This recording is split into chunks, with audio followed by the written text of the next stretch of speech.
आज का टॉपिक है बेटा sewage treatment plant. Sewage treatment plant is a boon for the polluted water, ताकि हम जो पॉल्यूटेड वाटर है उसको क्लियर कर सकें एंड देन उसको जितनी भी फ्लोइंग रिवर्स वगैरह लेक्स वगैरह वहाँ पे डाल सकें। अगर डायरेक्टली डालेंगे तो जो भी पॉल्यूटेड वाटर है वो वहाँ की जो नेटिव सिस्टम है, जो नेटिव लाइफ है, उसको डिस्टर्ब करेगा। तो आज सीखते हैं सीवेज ट्रीटमेंट प्लांट को। सीवेज ट्रीटमेंट प्लांट में बेसिकली पहले क्या होता है, primary treatment. First treatment, primary treatment में सबसे पहले फिल्ट्रेशन। फिल्ट्रेशन में क्या होते हैं, बार्स, स्क्रीन बार्स या छन्नियाँ लगाई जाती हैं जिसकी हेल्प से जो पॉलीथीन वगैरह, बैग वगैरह है या कोई और बड़ा पार्टिकल जिसको वहाँ पे रोका जा सके उसको फिल्टर कर लिया जाता है। आफ्टर फिल्ट्रेशन फिर उसको डाला जाता है, जो यहाँ पे वाटर आया है देन उसको ट्रांसफर किया जाता है प्राइमरी सेडिमेंटेशन टैंक में।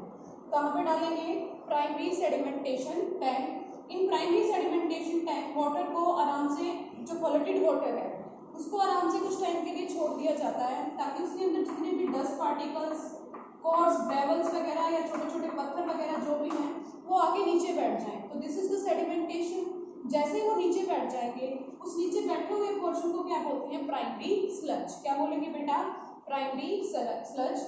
और जो ऊपर लिक्विड वाटर बच गया हेंस पोल्यूटेड, उसको कहाँ पे अगले टैंक में ट्रांसफर कर दिया जाता है और इसको क्या बोलते हैं, इफ्लुएंट। मीन्स हमने नेक्स्ट टैंक में किसको ट्रांसफर किया है, इफ्लुएंट का। Effluent is the water that is after filtration और sedimentation left, this is known as the effluent. Effluent को फिर कौन सा टैंक में, सेकेंडरी ट्रीटमेंट के लिए। और सेकेंडरी ट्रीटमेंट को ही क्या बोलते हैं बेटा, biological treatment. Biological treatment hence हम किसी बायोलॉजिकल, किसी लिविंग थिंग का यूज करेंगे और किसका यूज करेंगे, माइक्रोब्स का। तो यहाँ पे इस टैंक में आ जाओ, यहाँ पे हमारा इफ्लुएंट आ जाता है।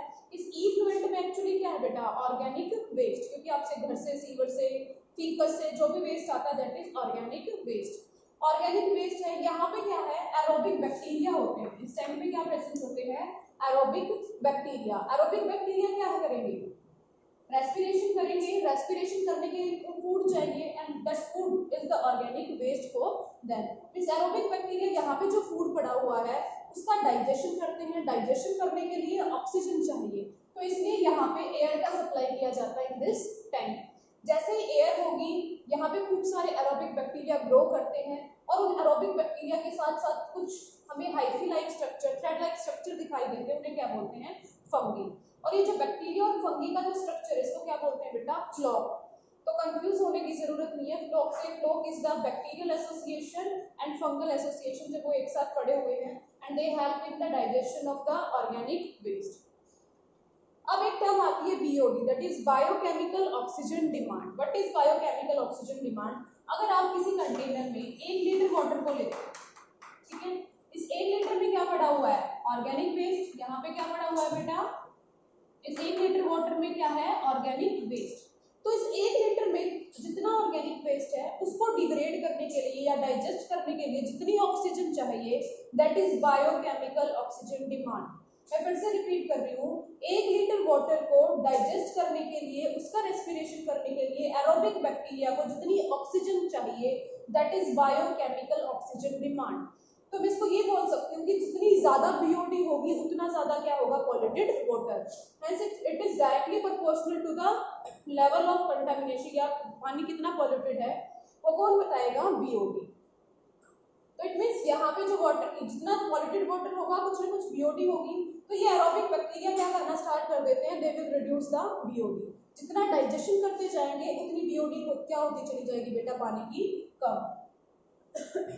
देन क्या करते हैं, यहाँ से वाटर को ट्रांसफर कर दिया जाता है in the second sedimentation tank. Second sedimentation में टैंक में क्या होगा, आफ्टर सम टाइम जब पानी यहाँ पे प्रेजेंट है तो इसके अंदर जो बैक्टीरिया, फंगी प्रेजेंट थी वो नीचे आ जाती हैं और इसको क्या बोलते हैं, एक्टिवेटेड स्लज। यहाँ पे सेडिमेंटेशन से जो मटेरियल मिला दैट इज प्राइमरी स्लज। यहाँ पे क्या है बेटा, एक्टिवेटेड स्लज। एक्टिवेटेड मींस जो फर्दर कुछ फंक्शन कर सकता है।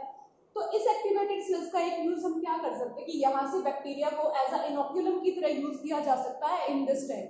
एरेशन टैंक बोलते हैं बेटा इसको, क्या बोलते हैं, एरेशन टैंक। ऐसा टैंक जिसमें एरोबिक बैक्टीरिया प्रेजेंट है और एयर की सप्लाई हो रही है, तो एज अ इनोक्यूलम हम एरोबिक बैक्टीरिया को यहाँ पे डाल सकते हैं।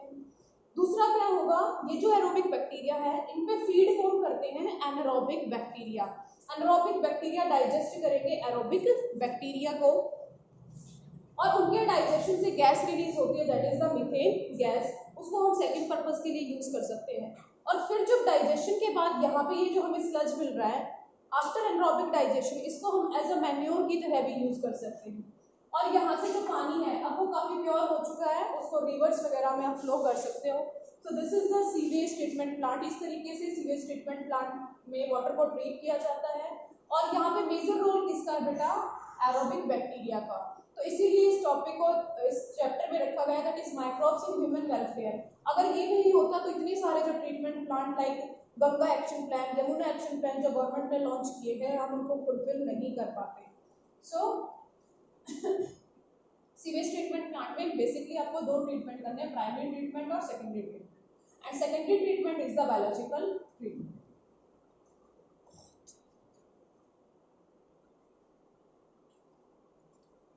नेक्स्ट है बेटा एप्लीकेशंस ऑफ माइक्रोब्स में बायोगैस प्लांट। बायोगैस प्लांट में क्या होता है? Actually it is a concrete tank. Underground आप जमीन को खोद के और उसमें कंक्रीट टैंक प्रिपेयर करते हो जहाँ पे एनरोबिक कंडीशंस डेवलप हो सके। सो यहाँ पे एनरोबिक एनवायरनमेंट है और ये क्या है? Concrete tank. इसमें क्या डाली जाती है? ऊपर एक टैंक होता है जिसमें आप काउ डंग डालते हो और वाटर, उसको अच्छे से उसका होमोजेनियस मिक्सचर बनाओ और एक स्लरी प्रिपेयर कर लो। अब ये सब हम क्यों कर रहे हैं? सबसे पहले काउ को देखते हैं।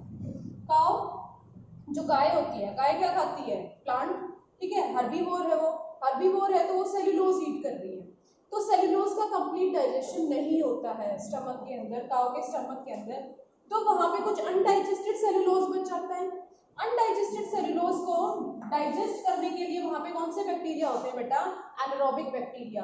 देखो कोई भी ऑर्गेनिज्म किसी दूसरे ऑर्गेनिज्म के अंदर रह रहा है ना, तो इट मींस वहां पे एनारोबिक कंडीशंस है। तो यहाँ पे काउ के स्टमक में भी एनारोबिक बैक्टीरिया डेवलप होते हैं जो अनडाइजेस्टेड सेल्यूलोज को डिग्रेड करते हैं, डाइजेस्ट करते हैं। उसका एक एग्जांपल है मिथेनोबैक्टीरियम, या इन्हें बोलते हैं मिथेनोजन। मिथेनोजन क्यों बोलते हैं? क्योंकि ये मीथेन प्रोड्यूस करवाएंगे। सो जब काउ डंग रिलीज करती है तो काउ डंग में क्या आ जाता है बेटा? कुछ अनडाइजेस्टेड सेल्यूलोज होता है और उसके साथ साथ वहां पे मिथेनोजन्स प्रेजेंट होते हैं। तो यही काउ डंग को हमने ले लिया यहाँ पे स्लरी टैंक में और इसका स्लरी बनाया और इसको यहाँ पे ट्रांसफर कर दिया। अब इसमें कुछ बैक्टीरिया थे, एनारोबिक कंडीशंस मिलेंगे तो बैक्टीरिया और सारे खूब सारे ग्रो करेंगे और जो सेल्यूलोज यहाँ पे अनडाइजेस्टेड सेल्यूलोज जो काउ डंग में था उसको डाइजेस्ट करते हैं। एनारोबिक ऑक्सीडेशन होएगा। एनारोबिक ऑक्सीडेशन की वजह से क्या रिलीज होती है बेटा? मीथेन गैस और कार्बन डाइऑक्साइड गैस। ये मेजर कंटेंट है किसके? बायोगैस के। बायोगैस इसको क्यों बोला? क्योंकि ये माइक्रोब्स की हेल्प से कोई गैस प्रोड्यूस की जा रही है, यहाँ पे कोई केमिकल्स किसी का यूज नहीं हो रहा, तो इसलिए इसको क्या बोलते हैं बेटा? बायोगैस। और इसको हम एज अ फ्यूल की तरह घर में यूज किया जा सकता है। और ये बेटर फ्यूल है क्योंकि इसकी कैलोरीफिक वैल्यू क्या होती है? ज्यादा as compare to the cow dung cakes. So this is all about biogas plant. Thank you. Have a nice day.